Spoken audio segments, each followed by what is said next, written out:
देखते हुए जहाँ पर रेबेका नाम की लेडी को चर्च के कुछ मेंबर्स घेर कर खड़े हुए थे। उनकी बातों से प्रतीत हो रहा था कि ये लोग रेबेका को असल में प्रेयर्स के जरिए प्यूरिफाई करने की कोशिश कर रहे हैं और वो सभी लोग गॉड से मदद मांग रहे होते हैं, ताकत मांग रहे होते हैं, वो भी रेबेका के लिए, ताकि वो अपने अंदर के डीमन से लड़ पाए। अब वहाँ पर रेबेका का हस्बैंड पीटर भी मौजूद था जो कि ये सब करवा रहा था। सिंपली वो रेबेका को प्यूरिफाई कर रहे थे और यही इस फिल्म का इंट्रोडक्शन होता है। अब यहाँ से सीन बदलता है जहाँ पर हम रेबेका को एक कार में कहीं जाते हुए देखते हैं। रेबेका बीते दिनों में काफी ज्यादा स्ट्रेस में थी और इसलिए वो रेडियो पर एंजाइटी कम करने के लिए पॉडकास्ट को सुन रही होती है। इसके अलावा अपने स्ट्रेस को दूर रखने के लिए वो ड्रिंक भी किया करती थी। खैर अब इसके बाद वो गैस स्टेशन पर आती है जहाँ पर एक होमलेस आदमी था जिसका नाम ब्रैडी होता है और ये रेबेका का काफी अच्छा फ्रेंड था। असल में ब्रैडी उसका दोस्त बना था रेबेका के अकेलेपन की वजह से। अब यहाँ पर वो उसे कुछ खाने पीने के लिए भी देती है, जिसके बाद थोड़ी बातचीत करके वो घर आ जाती है।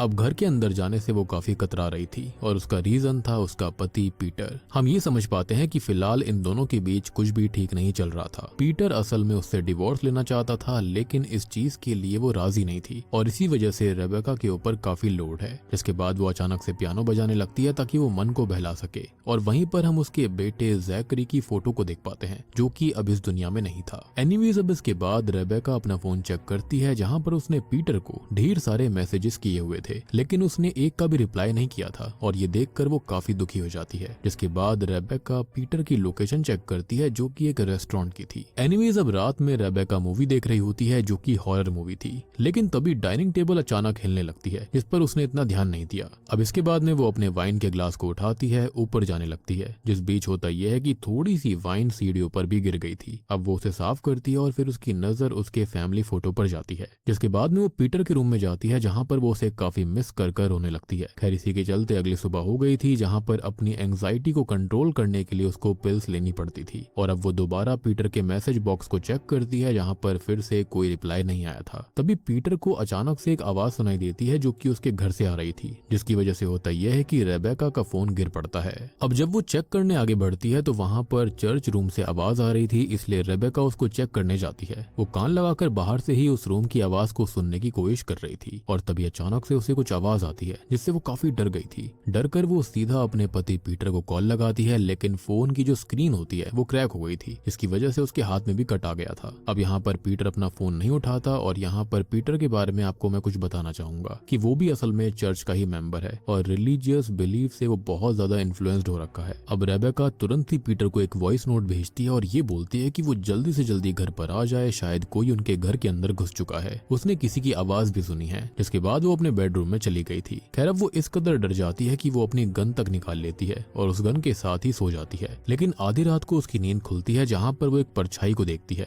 जो कि उसकी तरफ बढ़ रही थी और एकदम से ये परछाई उसके सामने आ जाती है, जिसको देखकर वो काफी डर जाती है। लेकिन असल में ये रेबेका का एक नाइटमेयर था। अब रेबेका अगले दिन घर को चेक करने लगती है कि तभी दरवाजे पर कोई आता है और तभी अचानक से रेबेका अलर्ट हो जाती है, लेकिन असल में ये पीटर था और उसको देखकर रेबेका को थोड़ा सा रिलीफ मिलता है। वो पीटर को थैंक यू बोलती है यहाँ पर आने के लिए। वो उसे बताती है कि उसके चर्च वाले ऑफिस से कुछ आवाज आई थी जहाँ पर उसके चर्च ऑफिस का दरवाजा खुद पे खुद बंद हो गया था। अब पीटर रेबेका से ये पूछता है कि उसके हाथ पर ये चोट कैसे आई, जिस पर वो बताती है कि ये चोट उसे उसके फोन की टूटी हुई स्क्रीन से लगी थी। अब यहाँ पीटर सबसे पहले पूछता है कि उसने आज कितनी दारू पी है, जिस पर वो कहती है कि वो काफी डरी हुई है और उसने वाकई वो आवाज सुनी थी और ये सब नशे की वजह से नहीं हुआ था। जिसके बाद पीटर उसकी बात मानकर ऑफिस को चेक करता है जहाँ पर कुछ भी नहीं मिलता, लेकिन रेबेका अभी भी सेटिस्फाइड नहीं थी और इसलिए वो पीटर को पूरा घर चेक करने के लिए कहती है, लेकिन अभी भी कुछ नहीं मिलता।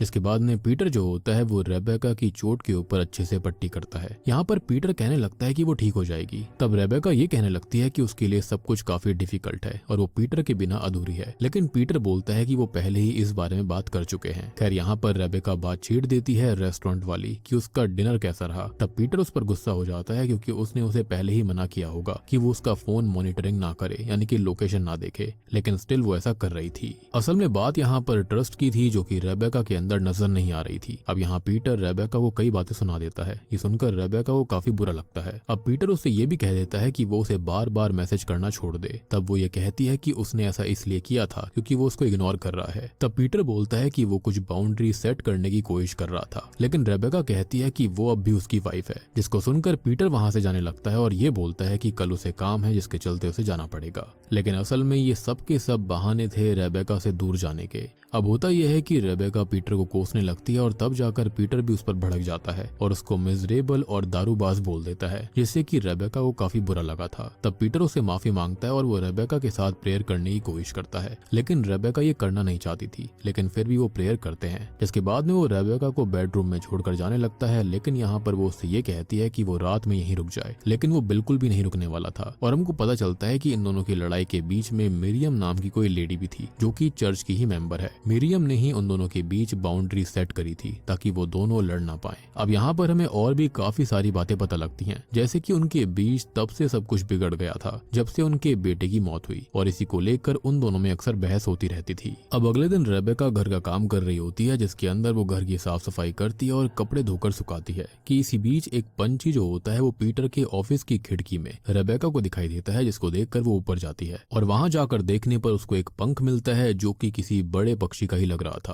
खैर इसी बीच मिरियम वहां पर आती है, जिसको देखकर रेबेका बिल्कुल खुश नहीं थी क्योंकि वो उससे सख्त नफरत करती थी। खैर अब वहां पर मिरियम आ गई थी तो रेबेका उसको भगा नहीं सकती थी, इसलिए वो अंदर आ गई थी। अब यहाँ पर ये दोनों आपस में बात करते हैं, जहाँ पर मिरियम उसे प्रेयर ग्रुप के अंदर बुलाती है, यानी कि मास में। लेकिन रेबेका कहती है कि उसे नहीं लगता कि पीटर उसे वहां पर देखना चाहेगा, खासकर कि तब जब इतना कुछ हो चुका हो। खैर रेबेका मिरियम के लिए चाय बनाती है। खैर अब यहाँ पर ये जो पंख पड़ा हुआ था, इसको देखकर मिरियम ये पूछती है कि ये कहाँ से मिला। तब वो उसे ये बताती है कि ये उसे रैंडमली मिल गया था। खैर यहाँ रेबेका ये बोलती है कि उसके मन में एक होप है, उसको लगता है कि पीटर अब भी उसको चाहता है, उसकी केयर करता है, और इसलिए उसने उसे डिनर पर बुलाया है। और इससे मिरियम खुश नहीं थी। वो कहती है कि शायद ये ठीक नहीं होगा और वो उसे कोई फौज से अब नाराज नहीं है। एनीवेज रात हो जाती है और यहाँ पर रेबेका पीटर के लिए जोरों शोरों से उसका पसंदीदा खाना बना रही थी। तभी वहाँ पीटर आता है और यहाँ पीटर को वो वेलकम करती है, उसे खाना टेस्ट करवाती है जो कि काफी अच्छा बना था। अब यहाँ शुरुआत में तो सब कुछ ठीक लग रहा होता है कि तभी रेबेका उसको आई लव यू कहती है, लेकिन पीटर उसे बदले में आई लव यू टू नहीं बोलता। वो ये बोलता है कि उनके बीच कुछ भी नहीं सुधर सकता, वो ना ही लॉर्ड के रास्ते पर है, ना ही उसने पीना छोड़ा है। तब रेबेका ये बताती है कि उसने आज सुबह से एक वाइन का सिप तक नहीं पिया और यही तो प्रोग्रेस का साइन है। लेकिन पीटर कहता है कि उसका रास्ता अलग है, उसे गॉड ने अलग पाथ दिखाया है, यानी कि एक अलग रास्ता जिस पर उसे उसके बिना ही चलना होगा। लेकिन यहाँ रेबेका उसके पीछे इस कदर पागल होती है कि उसकी सेल्फ रिस्पेक्ट भी उसके लिए कुछ नहीं थी। अब पीटर रेबेका को काफी बातें सुनाता है, लेकिन रेबेका उसे माफ करने के लिए कहती है। तब पीटर डिवोर्स पेपर उसके सामने रखकर उसे साइन करने को कहता है, लेकिन रेबेका इसके लिए नहीं मानती। तब पीटर कहता है कि उसे साइन तो करना ही पड़ेगा, और वो भी आज के ही आज। अब इन दोनों के बीच काफी लंबी बहस होती है, जिसमें उन दोनों के बीच जैकरी को लेकर बहस हो रही थी, यानी कि उनके बेटे को लेकर। पीटर सारा दोष यहाँ पर रेबेका को दे रहा था और यहाँ पर भी वो रिलीजन को ही जोड़ देता है। अब इतने बहसबाजी के बाद में रेबेका को काफी बुरा लगता है, जिसके बाद रेबेका ऊपर चली जाती है। तब पीटर उसे कहता है कि वो कहीं पर भी नहीं जाएगा, तब तक तो बिल्कुल भी नहीं जब तक ये पेपर साइन नहीं हो जाते। अब इसके बाद में पीटर नीचे सोफे पर ही बैठ जाता है, लेकिन तभी रेबेका आकर अपने ही ऊपर गन लगा लेती है। ये देखकर पीटर उसे रोकने की कोशिश करता है कि इसी बीच पूरे घर में कुछ आवाज आ रही थी जो कि काफी तेज होती है। अब ये सब सुनकर और देखकर दोनों ही डर चुके थे। तब पीटर रेबेका से गन लेकर घर को चेक करता है। अब वो हर जगह चेक करता है और फिर वो एटिक में जाता है, जहाँ पर जाने से रेबेका उसे मना कर रही थी, लेकिन वो बिल्कुल नहीं मानता और एटिक में चला जाता है, जहाँ पर रेबेका को एक गन शॉट की आवाज आती है। अब रेबेका इससे काफी डर गई थी, लेकिन पीटर नीचे आता है, जिसके हाथों में एक जानवर था जो कि अब मारा जा चुका था, लेकिन उस जानवर ने पीटर को काट लिया था। जिसके बाद रेबेका उसको पट्टी बांधती है। यहाँ पर पीटर के हिसाब से वही जानवर आवाज कर रहा था, लेकिन रेबेका कहती है कि पूरे घर से आवाज आ रही थी। यहाँ पर रेबेका ये भी बोलती है कि वो यहाँ पर नहीं रुक सकती। तब पीटर उसे कहता है कि आज वो उसके साथ यहीं पर रुकेगा, लेकिन रेबेका अब यहाँ पर बिल्कुल भी रुकना नहीं चाहती थी। वो पीटर से उसके फ्लैट पर चलने के लिए कहती है, लेकिन पीटर इसके लिए साफ इनकार कर देता है कि वो यहीं पर रुककर बाइबल रीड करेगा।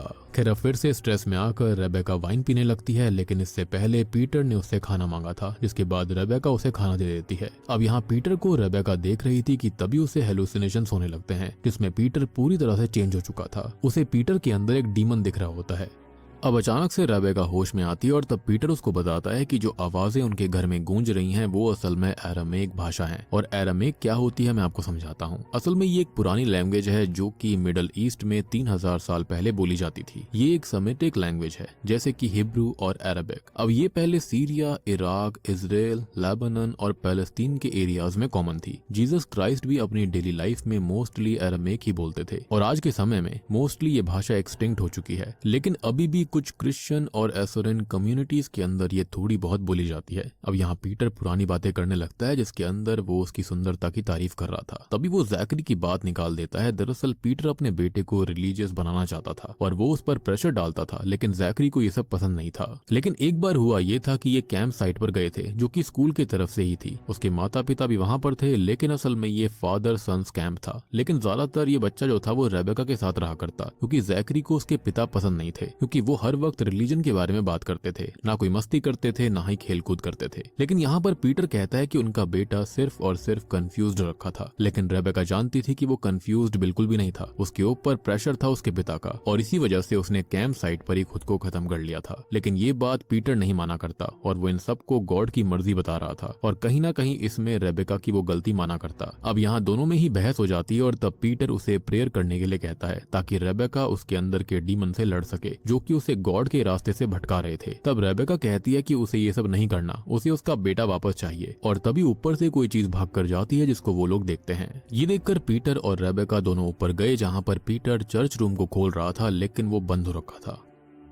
तभी दोबारा से वो आवाज गूंजने लगती है जो कि काफी अजीब थी, जिससे डरकर रेबेका पीटर के साथ बाहर आती है। लेकिन यहाँ पर पीटर के मन में कुछ और ही था। वो समझता है कि जो कुछ भी उनके घर पर हो रहा था वो उसे हरा सकता है और वही चोजन वन है, यानी कि इसी काम के लिए। और उसके बाद वो अपने चर्च ऑफिस के सामने जाता है और अरामीक भाषा बोलने लगता है। तभी घर की लाइट फ्लिकर होने लगती है और बाहर एक बिजली गिरती है जिससे कि आग लग गई थी। इसके बाद रेबेका नीचे आती है और तब उसे पीटर बाहर दिखता है जो कि आग के सामने था। पीटर इन सबको मिरेकल मान रहा था और तभी उसकी बीवी उसे अंदर ले जाने लगती है और तभी अचानक बारिश होने लगती है। अब पीटर अंदर आता है और यहाँ पर रेबेका पीटर को पानी का गिलास देती है और फिर बाथ टब की तरफ जाती है। बाथ टब में कुछ हलचल हो रही थी जिसके अंदर उसको एक हाथ निकलता हुआ दिखता है जो कि रेबेका की तरफ बढ़ रहा था। अब दूसरी ओर पीटर उस ग्लास को अपने हाथों से तोड़ देता है जिस वजह से उसके हाथों में चोट लग गई थी और उसके हाथों से खून बह रहा था। अब उसकी आवाज सुनकर रेबेका का ध्यान भटक गया था और जो डीमन रेबेका के सामने था वो गायब हो जाता है। खैर अब रेबेका पीटर को उसी चर्च ऑफिस के दरवाजे पर देखती है जहाँ पर वो अपने ही खून से रिचुअल कर रहा था। रेबेका उसको रोकती है लेकिन वो नहीं रुकता और कहता है कि गॉड यहीं पर है और जो कुछ हो रहा था वो उसे गॉड की प्रेजेंस मानता है। अब यहाँ वो फिर से अरामीक भाषा बोलता है और फिर से घर हिलने लगता है। साथ ही साथ दरवाजे पर लगा हुआ क्रॉस दूर जा गिरता है और वो आवाज पूरे घर में सुनाई देती है। यहाँ पर पीटर के हाथों के घाव भर जाते हैं जिससे कि पीटर खुश हो गया था और कहता है कि यहाँ पर गॉड है और उनके घर पर बहुत ही पवित्र चीज आई है। इतना कहकर वो गिर पड़ता है। अगले दिन वो दोनों ही मिरियम के पास जाते हैं जहाँ पर रेबेका उसको सब कुछ बताती है कि वहाँ पर कुछ भी ठीक नहीं है, लेकिन पीटर के हिसाब से सब कुछ ठीक था। वहाँ पर गॉड की प्रेजेंस है। लेकिन रेबेका कहती है कि ऐसा कुछ नहीं है, वहाँ पर कोई शैतान है। लेकिन पीटर उसे चुप कराता है और मिरियम यहाँ पर उनसे कहती है कि वो चर्च के एल्डर से बात करेंगे ताकि वो लोग वहाँ पर जाकर देख सकें। खैर इसके बाद रात में रेबेका सो रही होती है कि तभी वो डीमन उसके रूम में आता है जो कि उसे बाथ टब में दिखा था, जिससे डर कर वो उठ जाती है। अब रेबेका पीटर को चेक करने जाती है लेकिन पीटर गायब था और उसके साथ साथ मिरियम भी गायब थी। अब दोनों को एक साथ लापता देखकर रेबेका के मन में बुरे बुरे ख्याल आने लगते हैं। तब वो पीटर के फोन की लोकेशन को देखती है जो कि उनके घर पर ही थी। अब ये देखकर रेबेका जल्दी से कार लेकर वहां जाती है जहां पर वो उन दोनों को उस दरवाजे के बाहर देखती है जहां पर वो दोनों प्रे कर रहे थे। जिस तरह से पीटर पागल था उसी तरह से मिरियम भी पागल थी। वो दरवाजे के पीछे की एंटिटी को गॉड बोलते हैं। अब यहाँ मिरियम अपने ब्लड को उस डोर पर चढ़ाती है। ये देखकर रेबेका उनके सामने आ गई थी और वो उनको रोकने लगती है, जिसको सुनकर पीटर ये कहता है कि मिरियम में फेथ है जिससे वो गॉड को हासिल कर सकती है, लेकिन रेबेका में वो बात नहीं।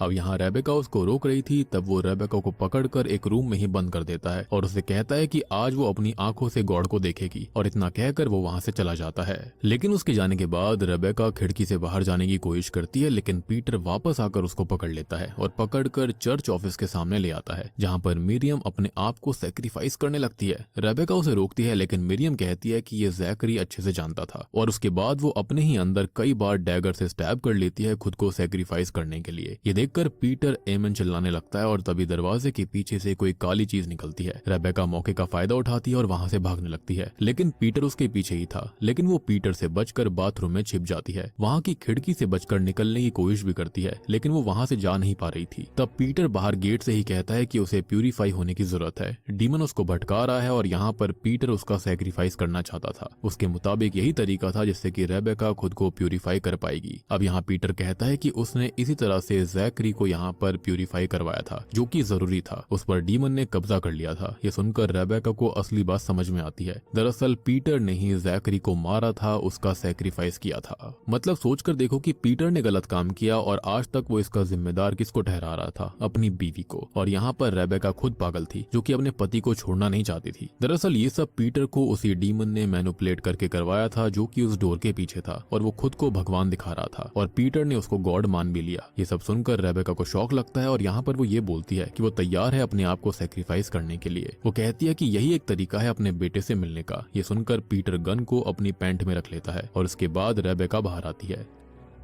इसके बाद वो रेबेका को उस डोर के पास लेकर जाता है, जहाँ पर वो उसे वही डैगर देता है अपने आप को सेक्रीफाइस करने के लिए। लेकिन उल्टा वो पीटर के ऊपर वार कर देती है और इस वजह से पीटर गुस्से में आ गया था। लेकिन अब पीटर के पास गन नहीं थी, वो रेबेका ने ले ली थी और वो उसके पैर में शूट करती है, जिससे कि वो गिर पड़ता है। यहाँ पर रेबेका उस डीमन को आवाज लगाती है। अब यहाँ पर डीमन का दरवाजा खुलता है और पीटर को अंदर वो खींचने लगता है। पीटर रेबेका से मदद मांगता है, लेकिन वो उसकी कोई भी हेल्प नहीं करती, जिस वजह से वो अंदर चला गया था और खत्म हो जाता है। अब सीन चेंज होता है, जहाँ पर रेबेका अपने हाथों से वेडिंग रिंग और क्रॉस नेकलेस निकाल देती है और जिसके बाद वो निकल जाती है अपनी नई जिंदगी की शुरुआत करने के लिए। यानी कि वो कभी भी ये सब करना ही नहीं चाहती थी और वो अपने बेटे की खुशी चाहती थी। लेकिन पीटर ने उनके बेटे का भी सेक्रीफाइस करवा दिया था, वो भी उस डीमन के इन्फ्लुएंस में आकर। यानी कि वो ये समझ नहीं पाया कि गॉड कौन है और डीमन कौन है। यानी कि अब रेबेका अपनी नई जिंदगी की शुरुआत करेगी और बूम, इसी के साथ में ये मूवी यहीं पर खत्म हो जाती है।